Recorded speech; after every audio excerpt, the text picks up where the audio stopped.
Today we built the biggest slime pool ever, and our contestants have to cross it to win treasure. They can only use floating objects like pizza slices and rubber ducks to get across.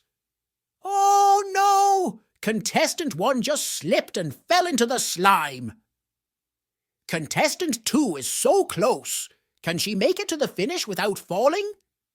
She makes it and wins a giant treasure chest full of glowing gold coins.